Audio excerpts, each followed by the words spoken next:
सो hey guys, तो कैसे हो आप सभी लोग। तो यार आज की वीडियो काफी अमेजिंग होने वाली है क्योंकि आज हम बैटल करवाने वाले हैं cosmic king Thor versus Marvel और डीसी यूनिवर्स के बीच में। कॉस्मिक किंग थॉर कौन है आप में से मोस्ट ऑफ द लोग जानते ही होंगे, बट जो नहीं भी जानते उन्हें भी पता लग जाएगा कि थॉर का ये वर्जन कितना पावरफुल है। और साथ में ये भी जानेंगे क्या मार्वल और डीसी के सिनेमैटिक यूनिवर्स में कोई ऐसा भी कैरेक्टर है जो कि कॉस्मिक किंग थॉर का सामना कर पाए। बट कंपैरिजन को शुरू करने से पहले हम थोड़ा सा जान लेते हैं कॉस्मिक किंग थॉर के बारे में। तो कॉस्मिक किंग थॉर की कहानी शुरू होती है एसगार्ड से, जहां हमें पता लगता है कि ओडिन के जाने के बाद थॉर एसगार्ड का नया ऑल फादर बन गया था। अब थॉर के पास अपनी नॉर्मल पावर्स तो थी, बट इसी के साथ अब थॉर के पास ऑल फादर की पावर्स भी थी। थॉर अपने म्योनिर को थ्रो करता है और वो पूरे 9 रेल्म्स का चक्कर लगाकर वापस आ जाता है। एसगार्ड में बिल्कुल शांति होती है, बट एक दिन एसगार्ड पर गैलेक्टस आ गिरता है। अब गैलेक्टस मार्वल कॉमिक्स का वो बीइंग है जो कि कंज्यूम करता है प्लैनेट्स को, और वो थॉर का काफी पुराना एनिमी भी है। बट इस बार गैलेक्टस थॉर से हेल्प लेने आया था। गैलेक्टस थॉर से कहता है कि तुम्हें मेरी हेल्प करनी होगी क्योंकि ब्लैक विंटर आ रहा है। गैलेक्टस बताता है कि ब्लैक विंटर वो है जिसने गैलेक्टस को बनाया है, और जैसे गैलेक्टस प्लैनेट्स को कंज्यूम करता है वैसे ही ब्लैक विंटर लिटरली पूरे की पूरे यूनिवर्सेस को ही खा जाता है। अब भले ही थॉर एसगार्ड का ऑल फादर बन गया था, बट फिर भी थॉर की पावर्स इनफ नहीं थी ब्लैक विंटर को हराने के लिए। इसीलिए गैलेक्टस अपनी पावर कॉस्मिक का थोड़ा सा हिस्सा थॉर को देता है, और इस तरह से थॉर बनता है कॉस्मिक किंग थॉर। बट इस बार सीन थोड़ा अलग था क्योंकि गैलेक्टस जब भी किसी को अपनी पावर कॉस्मिक देता है तो वो बंदा गैलेक्टस का हेराल्ड बन जाता है, और गैलेक्टस उनसे अपनी पावर कॉस्मिक वापस भी ले सकता था। बट यहाँ पे थॉर के साथ ऐसा सीन नहीं था। गैलेक्टस चाहकर भी थॉर से अपनी पावर कॉस्मिक वापस नहीं ले पा रहा था। अब यहाँ पे भले ही थॉर को पावर कॉस्मिक का बहुत ही छोटा हिस्सा मिला हो, बट इससे थॉर इतना पावरफुल हो गया कि उसने बीटा रेबिल को एक स्लैप किया और बीटा रेबिल दूसरे प्लेनेट पर जा गिरा, और ये फोर्स इतनी ज्यादा थी कि वो पूरा प्लेनेट ही तबाह हो गया।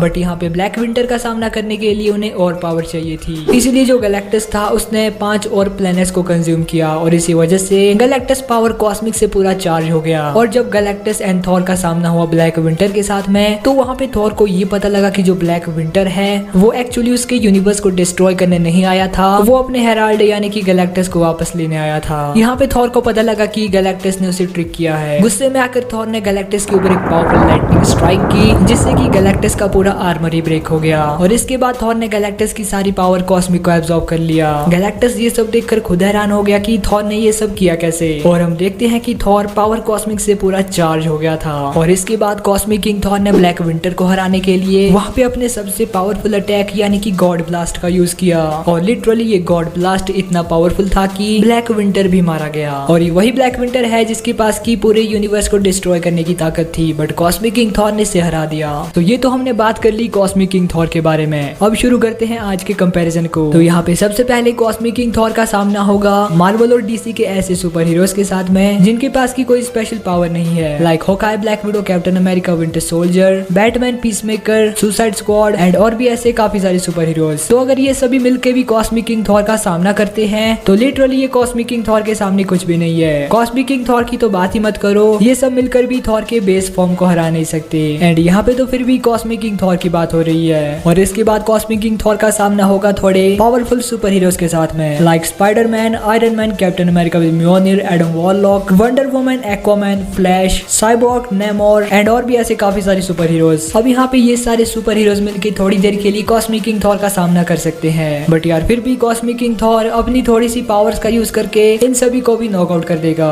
बट यहाँ पे जो आयरन मैन है वो अपने आर्मर से थॉर की लाइटनिंग को एब्जॉर्ब कर सकता है, ये हमने देखा है। बट क्या आयरन मैन का आर्मर पावर कॉस्मिक को एब्जॉर्ब कर पाएगा? मुझे तो नहीं लगता। हाँ, कॉमिक्स में एक बार ऐसा हुआ है कि आयरन मैन गैलेक्टस की पावर कॉस्मिक को एब्जॉर्ब करके आयरन गॉड बन गया था, पर मार्वल सिनेमैटिक यूनिवर्स में आयरन मैन का आर्मर इतना पावरफुल नहीं है कि वो पावर कॉस्मिक को झेल पाए। और यार कॉस्मिक किंग थॉर ने अपनी लाइटनिंग से गैलेक्टस के आर्मर को ब्रेक कर दिया था, तो यार यहाँ पे आयरन मैन के आर्मर को तो वो एक ही झटके में डिस्ट्रॉय कर देगा। और बाकी सुपर हीरोज के साथ में भी ऐसा ही होगा, ये सभी नॉकआउट हो जाएंगे कॉस्मिक किंग थॉर के सामने। अब बात करते हैं कुछ हाई पावर लेवल के सुपर हीरोज की। तो यार यहाँ पे Superman, Shazam, black Adam, MCU Thor, doctor strange and Scarlet Witch जैसे कैरेक्टर्स आते हैं। अब हाई पावर लेवल वाले सुपर हीरोज लिटरली काफी पावरफुल है, लाइक यहाँ पे सुपरमैन इतना पावरफुल है कि वो अर्थ की टेक्टोनिक प्लेट्स को मूव कर चुका है। शज़ैम और ब्लैक एडम के पास ग्रीक और इजिप्शियन पैंथियन के गॉड्स की पावर्स है, और दोनों ही नियरली सुपरमैन जितने ही पावरफुल है। और यहाँ पे जो मार्वल सिनेमैटिक यूनिवर्स वाला थॉर है उसके पास तो म्योनिर के साथ ही स्टॉर्म ब्रेकर भी है, बट अगर ये 1-on-1 बैटल करते करते हैं कॉस्मिक किंग थॉर के साथ में, तो भाई कोई भी कॉस्मिक किंग थॉर के सामने स्टैंड नहीं कर पाएगा। अब आप सोच रहे होंगे कि यार यहाँ पे एमसीयू का थॉर तो कॉस्मिक किंग थॉर को हरा ही देगा, तो भाई ऐसा नहीं है, क्योंकि एमसीयू का थॉर पावरफुल है, बट मार्वल सिनेमैटिक यूनिवर्स में थॉर के पास सिर्फ अपनी पावर्स है, बट यहाँ पे कॉस्मिक किंग थॉर के पास अपनी पावर्स है, ऑल फादर की पावर्स है, और साथ ही उसने गैलेक्टस की पावर कॉस्मिक को भी एब्जॉर्ब कर लिया है। तो यहाँ पे एमसीयू के थॉर की तो भाई कोई चांस नहीं है कि वो कॉस्मिक किंग थॉर को हरा दे, बट अगर ये चारों मिलके कॉस्मिक किंग थॉर पर अटैक करते हैं तो यहाँ पे कॉस्मिक किंग थॉर को थोड़ी दिक्कत होगी। बट यार कॉस्मिक किंग थॉर के पास काफी सारे ऐसे तरीके हैं जिनसे वो उन सभी को नॉकआउट कर सकता है, क्योंकि यार कॉस्मिक किंग थॉर ने बस अपनी लाइटनिंग से गैलेक्टस के आर्मर को ब्रेक कर दिया था, और यहाँ पे गैलेक्टस का आर्मर इतना ड्यूरेबल है कि वो एक स्टार की पूरी एनर्जी को सर्वाइव कर सकता है without any difficulty, but Thor की लाइटनिंग ने उसे ब्रेक कर दिया। और इसी के साथ थॉर के पास पावर कॉस्मिक से भरे रिपल्सर भी है, जिन्हें वो अपने हाथों और म्योनिर से शूट कर सकता है। और साथ ही कॉस्मिक किंग थॉर का सबसे पावरफुल अटैक है उसका गॉड ब्लास्ट, जो कि इतना पावरफुल है कि इसने ब्लैक विंटर जैसे इमॉर्टल बीइंग को भी मार दिया। और इसी कॉमिक में हमें ये भी बताया गया कि जो ब्लैक विंटर है उसने डीसी यूनिवर्स को भी तबाह किया है। हालांकि ये मार्वल की तरफ से डीसी यूनिवर्स के लिए एक रेफरेंस था, बट यार डिस्ट्रॉय तो किया है, जहाँ पे सुपरमैन, फ्लैश और ग्रीन लैंटर्न ब्लैक विंटर को रोकने की कोशिश करते हैं, बट वो इसे रोक नहीं पाते। तो इन सभी बातों से तो साफ जाहिर है कि कॉस्मिक किंग थॉर इन सभी के मुकाबले में बहुत ही ज्यादा पावरफुल है। और अगर बात करें डॉक्टर स्ट्रेंज और स्कारलेट विच की, तो यहाँ पे ये दोनों भी मिलके कॉस्मिक किंग थॉर को हरा नहीं सकते। हाँ, यहाँ पे स्कारलेट विच के पास भले ही रियलिटी रैपिंग की पावर है, बट यार स्कारलेट विच ने अभी तक अपनी रियलिटी रैपिंग पावर से कॉस्मिक किंग थॉर जैसे पावरफुल बीइंग को इरेज नहीं किया है। तो यस यार, यहाँ पे cosmic king Thor high power level के सुपर हीरोज को भी हरा देगा। और इसके बाद कॉस्मिक किंग थॉर का सामना होगा ऑल फादर ओडिन के साथ में। अब यहाँ पे जो ऑल फादर ओडिन है वो बहुत ही ज्यादा पावरफुल है, वो थॉर के फादर है, इसीलिए वो थॉर से भी काफी ताकतवर है। भले ही यहाँ पे थॉर के पास ऑल फादर की पावर्स हो, बट फिर भी वो ओडिन के लेवल पर नहीं है, क्योंकि यहाँ पे ऑल फादर ने ओडिन फोर्स को काफी लंबे टाइम तक यूज किया है और उसे पूरी तरह से अनलॉक भी कर चुके हैं। थॉर को अभी ऑल फादर की पावर्स नहीं मिली है, और ना ही उसके पास ओडिन के लेवल का मैजिक है और ना ही ओडिन के लेवल का एक्सपीरियंस। बट यार यहाँ पे भी कॉस्मिक पावर्स मिलने के बाद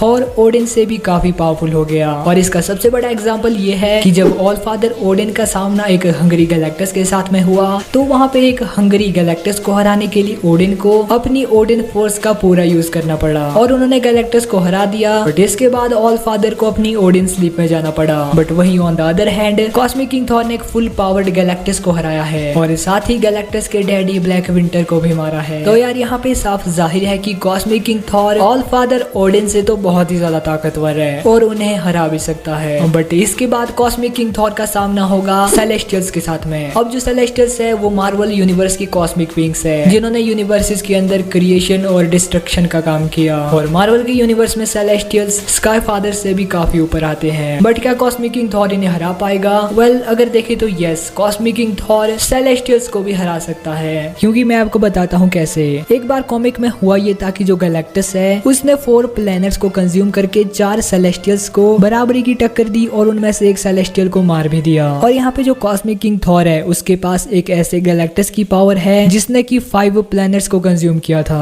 और दूसरी बात ये है कि जो थॉर है उसने अपनी बेस फॉर्म में भी अपने गॉड ब्लास्ट का यूज करके एक सेलेस्टियल के हेड को ब्रेक किया है। और यहाँ पे जो कॉस्मिक किंग थॉर है उसका गॉड ब्लास्ट तो किसी भी नॉर्मल थॉर से बहुत ही ज्यादा पावरफुल और मैसिव होगा। और सबसे जरूरी बात यह है कि जो कॉस्मिक किंग थॉर है उसने ब्लैक विंटर को हराया है, और ब्लैक विंटर वही है जो कि यूनिवर्स को डिस्ट्रॉय करने की ताकत रखता है, और इससे पहले काफी सारे यूनिवर्सेस को डिस्ट्रॉय कर भी चुका है। एंड जो यहाँ पे सेलेस्टियल्स है वो भी एक यूनिवर्स के अंडर ही काम करते हैं। तो यस, यहाँ पे कॉस्मिक किंग थॉर सेलेस्टियल्स को भी नॉकआउट कर देगा। एंड इसके अलावा भी काफी सारे ऐसे कैरेक्टर्स है जिन्हें कॉस्मिक किंग थॉर डिफीट कर सकता है। अगर सभी को काउंट करने लग गया तो भाई वीडियो ऑब्वियसली बहुत ज्यादा लंबी बन जाएगी। बट हाँ, मार्वल और डीसी में काफी सारे ऐसे कैरेक्टर्स भी है जिनके सामने कॉस्मिक किंग थॉर भी हार जाएगा। और इनमें खासकर ऐसे कैरेक्टर्स आते हैं जिनके पास की रियलिटी रैपिंग की पावर है। हाई लेवल के रियलिटी रैपर्स के सामने वो क्या ही कर पाएगा। तो यार बस इसी के साथ आज की वीडियो यहीं पर एंड होती है। अगर आपको वीडियो पसंद आई हो तो लाइक करना, अगर कहीं से भी चैनल पर नए आ गए हो तो यार सब्सक्राइब जरूर ही करना। एंड अगर आपको old king Thor versus Marvel DC universe या फिर new king Thor versus Marvel and DC universe पर वीडियो देखनी है तो यार मैंने बना रखी है, आप उन्हें चेकआउट कर सकते हो। या फिर आपका ही कोई सवाल हो तो वो भी कमेंट कर देना। बाकी मैं मिलता हूँ किसी और दिन किसी और वीडियो के साथ, तब तक के लिए बाय बाय।